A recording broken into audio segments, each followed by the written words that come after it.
Hi guys, ito 5 days na kami dito sa barko guys. Dumating na kami sa Jeddah Fort. Ayan, excited na yan uwi. Excited na ako makauwi. Namiss ko ng internet, char.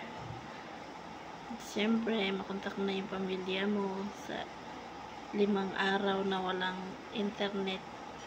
Ayan. Sa Jeddah na to guys. Lapag na ano na yung barko. Stop na siya. Ayan. Tapos nakain kami ng breakfast. Nagmamadali na kami niyan kasi may flight kami nga habol 11 eh. Tapos ano na yan? 8:30 na ata yan o 9. Mga 9 na ata to. Ayan, saglit may video lang ako. Picture saglit. So may, yun na, remembering.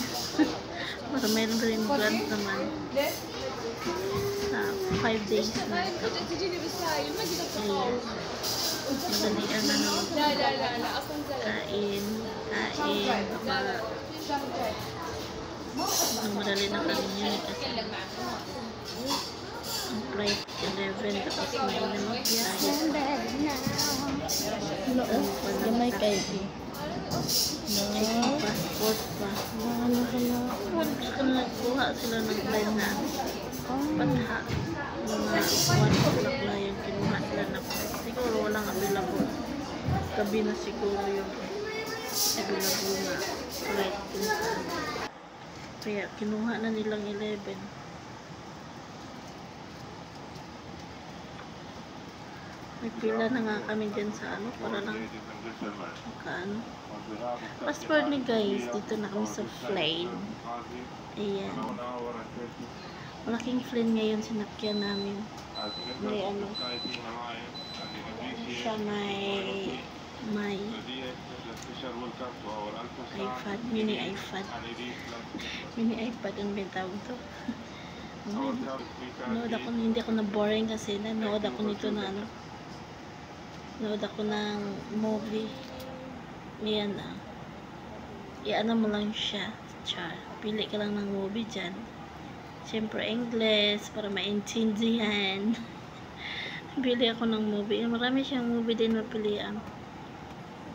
Yan ang pinili ko eh. Beyond the Star. Ganda na movies to. 1 hour talaga. 1 hour. Saka yun siya natapos.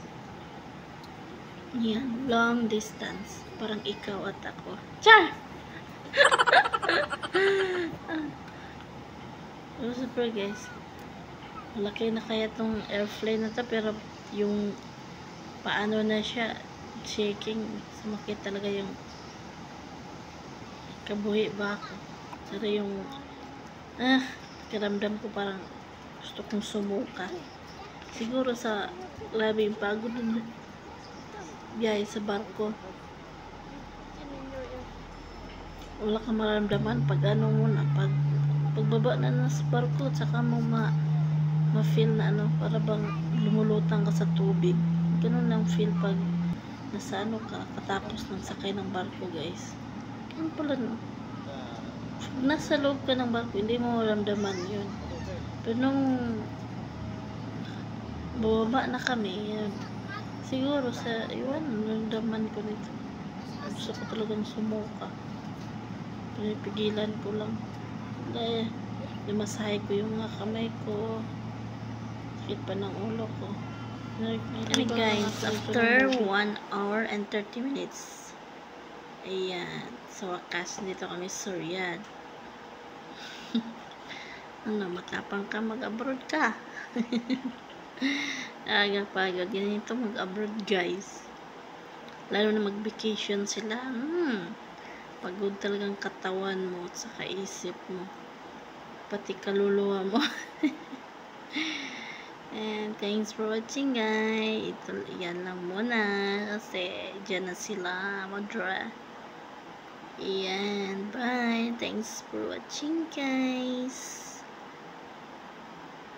Thank you. Please like and share my video. See you in Riyadh.